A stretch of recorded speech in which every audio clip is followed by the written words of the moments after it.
Hello, hello, hello, and welcome to Something for the Weekend, your weekly dose of Jerry, what are you up to, man? We're trying to record a podcast here.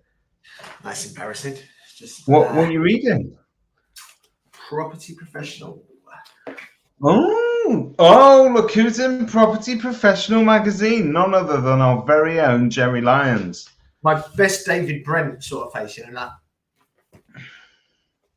You know you've made it when you're sharing magazine space with Phil Spencer himself.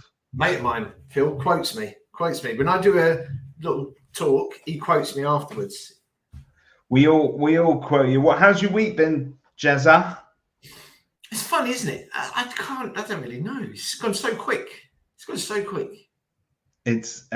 talking of quick. We can't have a podcast this week and not cover a little bit of politics. We discussed last week that we might have. I think when we did our podcast last week, I was telling you how Kwasi Kwarteng was going, and we were going to have a new chancellor, and we got one. And in the intervening period, it appears we're down a prime minister as well. You could not make it up. Right. I always like to see the marketing lessons out of stuff like this, yeah. And one thing it showed me yesterday, there was a lot of guerrilla marketing, which basically, for those that don't know, guerrilla marketing is something's happened, we react really quickly. And some of it was brilliant. Oliver James done some great stuff. I saw Andy Overman did a good piece. Airbnb, brilliant. Like number 10, perfect for short stays. What? Nailed it. It's just nailed it. And you know what? I think normally I say to people, steer clear of politics. But this current incarnation of the Conservatives is such a joke. I know I've got mates that are sort of Conservative voters, even they're finding it farcical. So you'll get away with the guerrilla marketing, what happened yesterday. If you're doing it this time today, which will be around 12:30 when this goes out, you're a bit late. Yeah. I think it's one of those things that you either copy Oliver James as soon as he's done it, or you don't do it at all, because I think it needs to be the funny side of things is also wrapped up there in the shock of the event actually happening. I think as we now distance ourselves from that, we work out who the next leader is going to be. Vendors want to hear reassurance, I suppose, is the overall message. Can we come to an agreement that you won't say vendors ever? You see, I disagree with you on this. I think that you don't like the word vendors because it's got this oldie worldy sort of connotation to it. But for those of us who were brought up in kind of surveying backgrounds, it's been our vendor bread and butter. Okay, so right, here's my point. If your market or your community or your audience uses that word, fine. Great power of language example that I came across yesterday. I was speaking to Agent X. No one knows who he is, and he's going to remain a mystery forever. And he told me about Paramount Lettings. Spencer. What's the guy's name? Spencer. What's Spencer's surname? Spencer Tracy. Spencer Lawrence. That's it. Bugging me yesterday. Brilliant letting agency. Unbelievable Google reviews. Fantastic. And apparently they don't call tenants. They call them residents. Well, okay.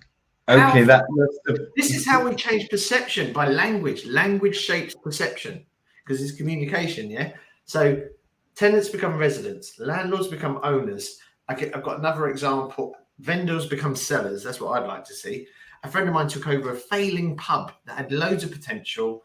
And he said the problem that he noticed was the language the staff would use about punters. He said, the punters coming in, blah, blah, blah. And he said, they're not punters anymore. From now, they're guests.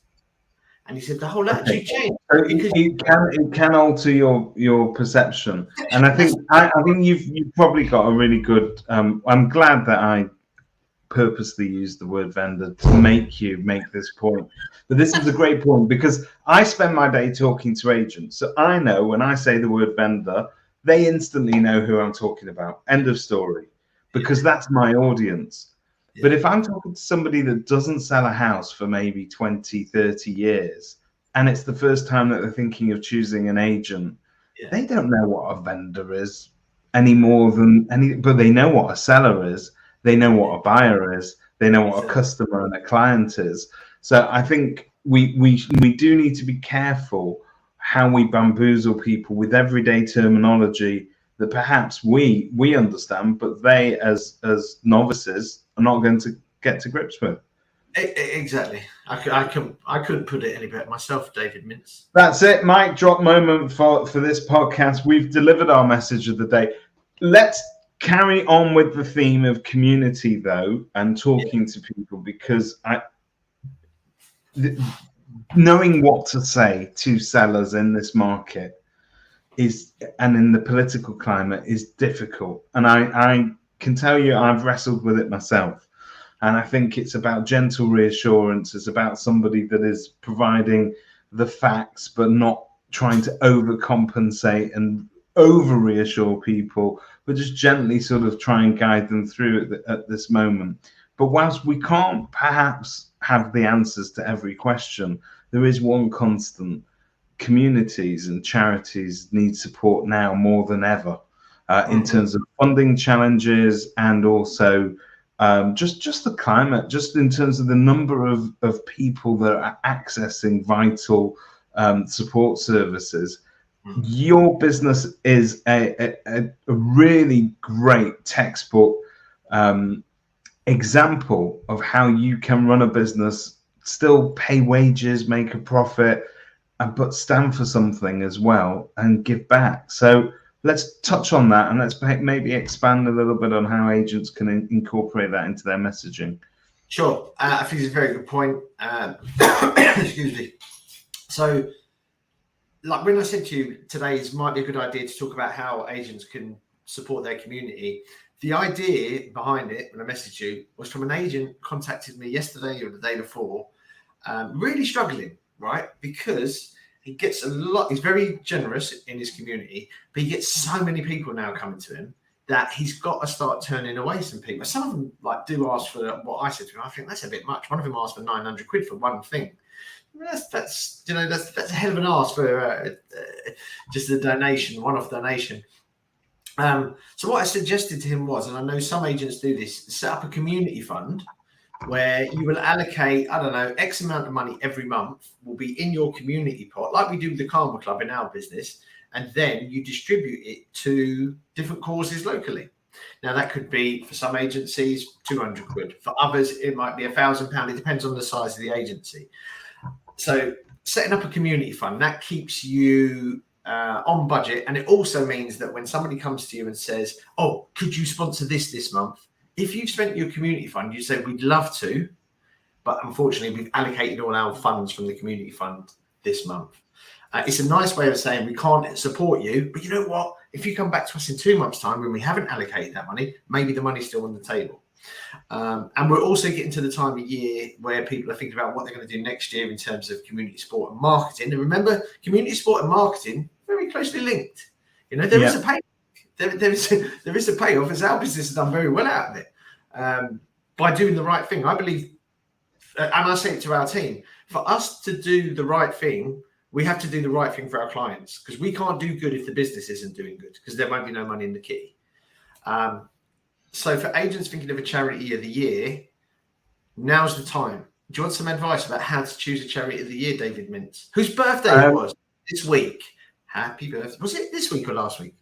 It was my birthday this week. And if you're asking me what I'd like for was it last week? It was Saturday. If you're asking me what I would like for my birthday present, I would like you to make donations to your charity of the year. But how do you pick a charity of the year? Tell us about that, Jerry. You are smooth like a dolphin who's got alopecia. You are so smooth. We ladies and gentlemen listening at home, that was, of course, said in jest. We do understand that dolphins can suffer from alopecia, and it's a terrible condition and an affliction. And if you or any dolphins you know have been affected by this, please reach out and let us know. And our thoughts and feelings are with you at this difficult time. Jerry, go ahead. How do I follow on from that? That's very good. I tell you what, you were wasted. The comedy world lost out because you made a move to go with Simon Well, let's get back on track then. So what I was asking you is, when you're looking at a charity to pin your flag to, how do you choose it? Because they're all worthy, aren't they? All charities, by definition, have got a unique focus. Yeah, I disagree. I disagree. They're not all created equally, right? Because some are really well run and they squeeze every penny out of their donations they receive into supporting the people or the animals or the groups that they're trying to support. Yeah, we've done 2 charities of the year. First one, I'm not going to say who they were. I just felt I didn't know where the money was going, which worried me. We donated 150 quid a month to them, and I think they put the money in the right places. But what they could have done, and I did suggest it to them, is let us know exactly where that 150 quid, what it's being spent on. And if they'd have come back to us and said it's being spent on XYZ, then we can go back to our clients and say, guess what? Because of you helping us, we've been able to help these guys, and they've been able to help somebody else. So guys, I'm just going to interrupt Jerry there for a second, but this is a very important point. The legally, the law states that if you are raising money for a charity, only 5% of what you raise, or something ridiculously low like that, somewhere between 5 and 10%, needs to go to the charity. The rest of it can go on whatever they decide in terms of costs and so on. So you need to make sure, and my advice would be, find a charity that understands that more than 5% of that money needs to go to the people that it's intended for. And you know how I think you do that in our experience is small local charities that you actually meet. You've probably heard of on the grapevine. So and so is doing great work. You have a meeting with them. Before you commit to giving them we spend about 1,800 quid, £2,000 a year on our charity of the year. But before you meet them, agree something. Say, right, we want to do an initial bit of PR to say we're supporting you this year, charity of the year. Are you up for that? They'll say yes, because they want your money, quite frankly. But also get it ongoing. Say, look, what can we do ongoing to make the most of both of this? Can we organise something where we raise a bit more money to help you guys on top of our monthly donation? And are you going to be supportive of that? The thing that I found with the charities we've worked with, they were great at taking the money. They're very good. They're very busy. As the agent or the donator, you have to be a bit proactive if you want them to do promotions on your behalf. Yeah. Pick local, definitely. Forget national charities. I'm sorry. It's just pointless, it seems. Yeah, look, I think everybody has a charity that's close to their heart because of something that they themselves have experienced. But let's face it, our local communities need us right now. They need our support. And if you're likely to need the help of a charity yourself, it's likely to be distributed on a local level rather than a national. So let's remember that. And there are local institutions as well that need your support. There are schools that massively need bits of funding for equipment for the kids. It may be sports equipment. It may be what I'm trying to say is a charity. All these charities are not all the same. They have different facets to them, and picking one as an agent and picking that charity of the year is important, because if you do get the local aspect of it right, then what resonates with you resonates with your audience as well. Yeah, 100%. I was just thinking there as well why you were saying that. I know in the past an agent, against our advice, had a charity of the year competition to vote for the charity of the year, but he left it open. So anyone, and in the end it was a charity. And I said, that don't sound like, we were discussing it. I said, to be honest, that doesn't sound a great use of the money, what they're suggesting, but they got the most votes. So if you are going to do something where you engage your community and say, right, we'd like to put it over to you, who should we support this year? Limit it to 3 charities that you put forward that you know are good. Don't make it open source, as it were. Yeah. And that way you'll know that, right, these are 3 charities we know are good and do good work in the local community. And they don't have to be charities. Like for next year, we give you an example. We've already committed to a sports team next year, a local girls' sports team, because my daughter's into girls' sports. Yep. We're passionate about that. They're really good. I know every penny of that money is going because they bought a bit of equipment off the back of it.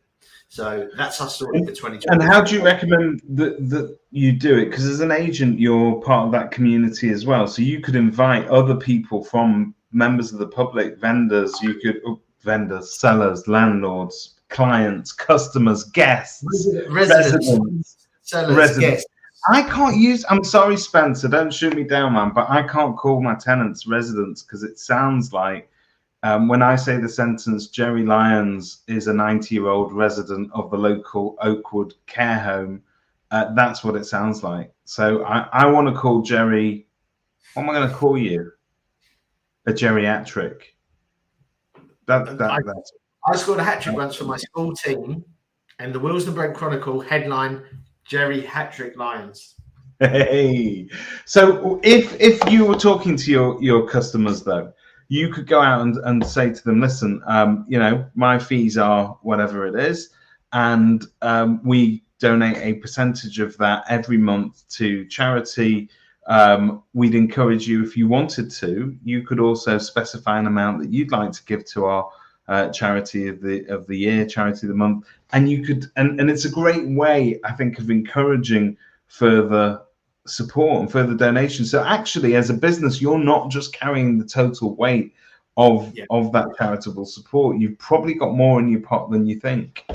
Yeah, it's a great point you make as well. I know that Neil Wise over Ensign Brown, Hertfordshire way, they do it where, and I know lots of other agents do, but he springs to mind, where if you instruct them, they put a donation into the pot, and then people can also top that up if they want. I've heard people do a thing about 4 years ago, a community checkbook, where if you recommended someone, they give a checkbook, like printed up, so it looks like a checkbook, and £50 would be to you, but you'd also get a blank check, £50, make it out to the charity you want to make us to donate to, and we will donate it to them.